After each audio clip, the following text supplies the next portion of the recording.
Dr. Richard Anani, the former Minister for Roads and Health, was very instrumental in introducing me to the New Patriotic Party. Was extremely instrumental in introducing me to the New Patriotic. Because I was a student in KNUST, and at the time we had not formed any strong political views. And as I always say to people, I never, is it fortunately or unfortunately or indifferently, grew up from a political home. No.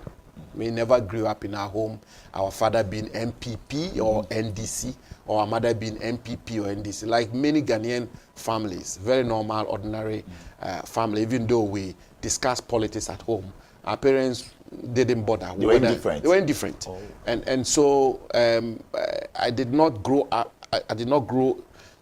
I can imagine that my daughters will almost invariably take the part of MPP. Great. And I suspect that my senior brother's children may take the part of NDC. I hope they don't. I hope I can. Oh, is that another topic we'll talk about? I can woo my nieces and nephews to the MPP. Maybe. No, but so we didn't have a political family. But Dr. Anani was a man who was then the Member of Parliament for Nshenso and at the time the Minister for Roads, who properly introduced me into the MPP fraternity, even before, as I say, I met President Akufo-Addo. So I think a lot of credit goes to him, and I salute him for that. Dr. Richard Anani. Yes.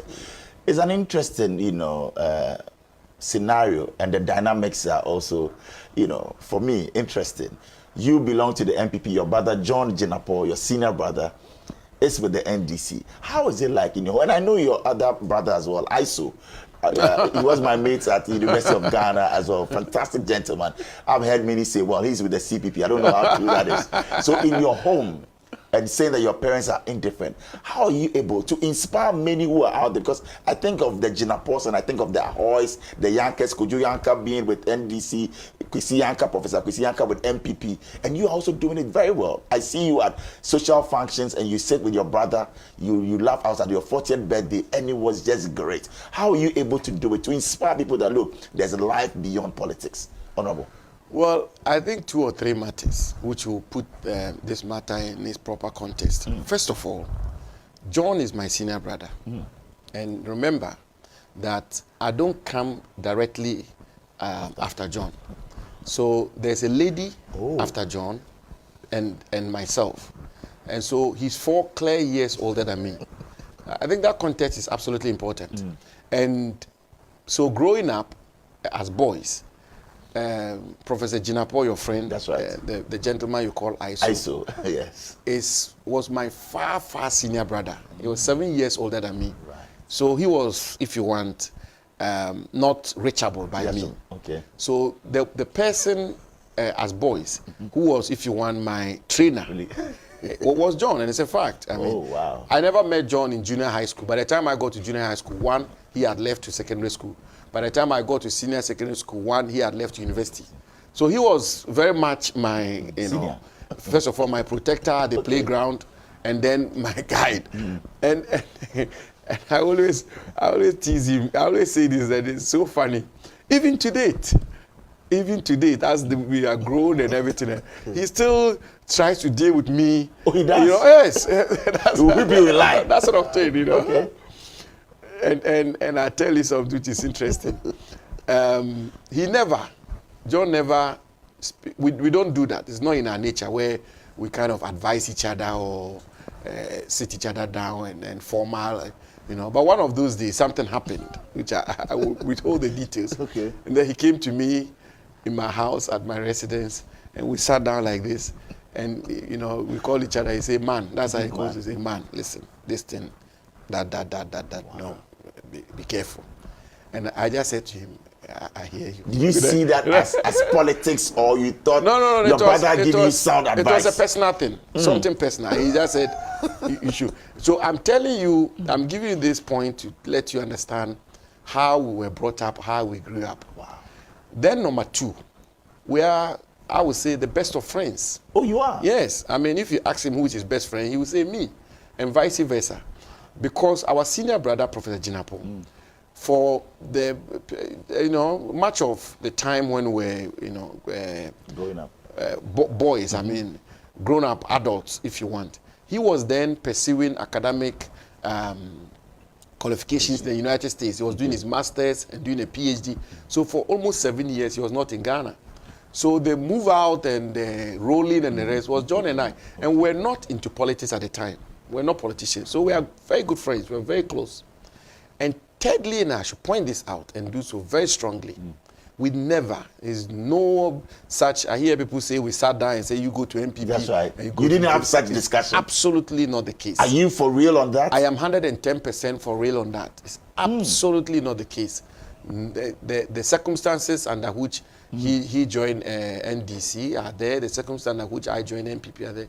And finally, I can say that for him as well. We are 110% committed to our causes. 110%. And you realize, I mean, our wives and family people will attest to this, that in the past, now it's not more the case actually. It's not so much the case, let me put it that way. In the past, even when it's 3 months to elections, you see that our frequency of meeting and talking begins to drift apart and so on, because we get very locked into intense into our positions and fighting in our various corners. So that is it. I mean, isn't it interesting? Well, some will also call it bizarre that you are with President Akufo-Addo. He's your guy, and you are his guy. And your brother John is with former President Dramani Mahama. That's his guy. Don't you clash? Do you sit down to say, Charlie, on these energy issues, I think that no, your party where you are tilting or going is not right? And does he also come to you on Galamsey issues? You discuss politics at home. Do you or argue it out? Yes, not argue it out. Occasionally, we have constructed. Look, there are people in the NDC in Parliament who are my very good friends. Wow. So how much more my brother? I mean, so that is not. It's not for me. It's not a difficulty. There are times we have discussions constructively about policy, about politics, about issues. But take it from me, when it comes to holding our respective corners, I certainly hold my own very tight, and I see that he does too.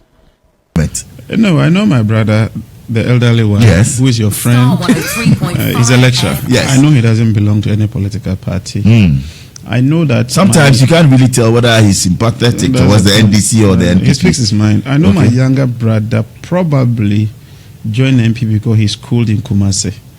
Sometimes the environment also influences you. I did my first degree in UDS.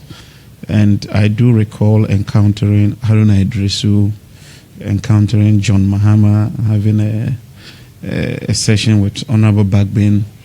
And so naturally, through student activism and all that, I was tilted towards the NDC. And I believe in social democracy. Because I think that is a matter of choice. What was your dad? My dad was a policeman. He retired as a police officer, a senior officer. And so politically, was he aligned? He couldn't have been doing politics as a police officer. I thought he was quite professional. When you joined the NDC and your brother the MPP, was there ever a time that maybe during family meetings? Initially, we used to have too many arguments, and he never liked that. Okay. And so let me be frank with you. One day we had an argument, and it resulted in a long quarrel. I mean, yourself and your brother? Yes. So right from that day, I decided I won't discuss politics with him again. So you don't discuss politics at home? No, we decided. With your brother? We decided. What do you talk about? Oh, there are a lot of issues. In any case, we are adults now. Okay. We meet once in a while. We'll have a chat. We'll talk about issues. But I try, and I think he also tries to avoid the arguments. But the argument was too much. It was getting to a point where my father was quite disturbed and was worried about the way we were arguing. We took passionate positions, especially in 2008. And it nearly created a problem for the family. But I think as we grow, we begin to realize that politics is not all about fighting, but it's about bringing ideas, bringing policies and just picturing, trying to have an idea of how your home, in terms of the family home, will be like. You with the NDC are very close to former President Mahama, and your brother Abu Jinapor with the NPP very close to Nana Akufo-Addo. Are you sure you weren't letting him in on some of the secrets of the NDC or President Mahama and himself doing, Well, one day I mentioned it to President Mahama, and he laughed. You know the answer he gave? He said, we are not developing a nuclear weapon. So where that secret, it's only when you are planning something clandestine, something nefarious, something wicked that you think that we do a normal planning. I mean, constructive planning that I think is not really something that you should even go about sharing with people.